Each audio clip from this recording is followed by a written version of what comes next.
guys, it's me. I'm back with another video. I hope you're all fine and doing good.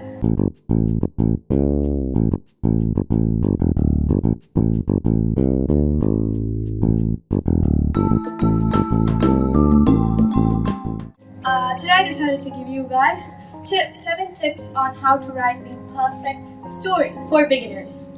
I know stories are quite hard to write. You need to pay a lot of attention to grammar, spelling mistakes, the formation of sentences, structure of the story. It's really hard. You have to pay a lot of attention to the grammar. But today I decided to make it more easier for you if you pay attention to some tips. And it makes the story appear much more interesting. So let's get started. Tip number 1. Never start with once upon a time, long time ago, or once there lived, because those are mostly used in fairy tales. You don't want your story to look more childish, so I'd say that you start your story with an action or a dialogue. That makes the story much more interesting and it gives the intro a more punch. For example, where's my bag, Mom? Called Amy from her bedroom. That's a really good way of starting your story. Instead of once upon a time there lived Amy, she lived with her family in a house, and now she was in her bedroom calling out to her mom where her bag was. Instead of that, you can just say all of this in one simple sentence. That is a much more better way to start your story. Tip number 2. Tip number 2 is create some suspense or twists in your story. I judge whether a book is good or bad by asking myself the question, was the book's ending predictable? Okay, now if the answer is yes, it was predictable, I would say the book needs more improvement. But if the answer was no, then I would say it was overall a good book. Because when you create some twists or suspense in the story, there becomes changes in your plot. Whenever a reader reads a book, they might have an image of what the ending might be. But when you create when you create a twist or a suspense, that image is broken down and the characters, they have to overcome a new task. That is something that makes a story much more interesting and realistic. Point number 3. Never narrate all the incidents or accidents. The best way to make your story much more realistic is to show them. I'm not telling that you have to draw images of what the incident or the accident is like or what it appears to be, but I would say that you keep an image in your mind and look up to that and describe the incident. So this makes the reader feel as if they are right at that place, watching whatever is happening in there. If it's a car crash, you don't have to narrate what happens in it. That is okay, but I would say if you want to appear more professional, write the story as if the reader is there standing when watching the car crash. That makes it much, much more interesting and realistic. Just like point number 2.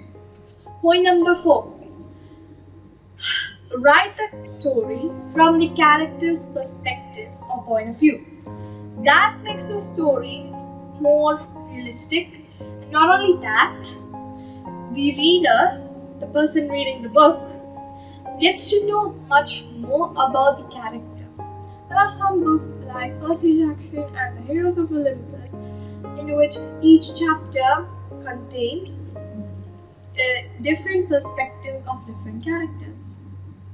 For example, for chapters 1, 2, 3 and 4, it might be Annabeth's point of view. From 5, 6, 7 and 8, it might be Percy's. So that's a way of making your story feel more as if this can happen in real life. because the reader gets to know more about how the character itself sees the world from their own eyes. So, by using this tip, you can make your story appear as if it can happen in real life, because the reader now feels like they are in the mind of the character or they are the character. That is a really, really important point if you are writing a story. Tip number 5. Let there be some conflicts or negative happenings in your story. Readers like stories which seem like they can happen in real life, or stories in which the characters are quite relatable. That is why creating some conflicts or accidents in the story is a really, really good way of upgrading it. Real life is nothing close to perfect. There is no life on the earth that is happy forever. There will be some conflicts because all human beings, all things on the planet learn something new from all accidents or happenings that isn't something that they like. These conflicts are a really good way of making the characters strong, because that gives them more obstacles that they have to overcome, making this a really good tip for your story. Point number 6. Point number 6 is actually related to point number 1. That is, introduce your character through an embarrassing or funny incident. That helps you to make the character more friendly. Or if your character isn't friendly, you can introduce them through an angry or sad incident. It all depends on what you are good at. Making the starting a more embarrassing or funny incident is a sign of showing that the person is someone who is approachable, friendly, or someone who is relatable to the reader, because clumsy people are really common, but they can also have specialities. If you introduce your character through an angry incident or somewhere where she or he has lost his or her temper, then that is a sign of showing that that person is someone who can get angry at times, or it depends on how intense their anger is at that incident. Just pay attention to how you introduce the character, because first impression is one of the best impressions. And if you introduce the character to a tragical incident, that shows how strong, powerful-minded that person is, or how much they have had to face through their life. It's something that gives a lot of impact to the whole story. That is something that you have to keep in your mind. First impressions are the best impressions. Just remember that. Last but not the least, point number 7. This is my favorite point actually. Point number 7 is the best point. This is the part where you have to let your imagination run crazy. It might sound pretty hard, but I tell you that every single person on the planet, on this earth, is born with a secret talent of creativity. Okay? Every single person has creativity, and the people that you have met who don't seem to have a scope of imagination are those people who don't know how to use it. So for those people, I'm going to give you a really good tip. Pay attention to every single thing around you. But that doesn't mean you have to waste your time lingering here and there, watching stuff. No. You can be a good observer. A good writer has to be a good observer. Using your imagination, you can create a huge, beautiful story. I'll tell you how. Just ask this single question, what if? And you get an amazing scope for a story. Example, a few days ago, I had called my friend Annie because because now we can't see each other, right? We're at lockdown. So I just called her to ask how things were, and she just told me that her mom was putting clothes in the washing machine, and she went back to the kitchen, and there was a huge rumbling sound from the washing machine. I know it's a small thing to state, but we are really good friends. So she told me that there was a really huge rumbling sound from the washing machine.